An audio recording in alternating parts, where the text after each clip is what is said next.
కొన్ని వస్తు వనరుల ద్వారా పరిష్కారం కాదు.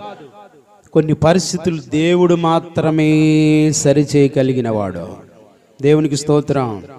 దేవుడు సరిచేయగలిగింది మానవ దుఃఖంతో, మానవ బలహీనతతో ఏదైనా సాధిద్దాము అని అనుకుంటే మన కన్నీరే మిగులుతుంది తప్ప మనకేమాత్రం ఆశీర్వాదం రాదు.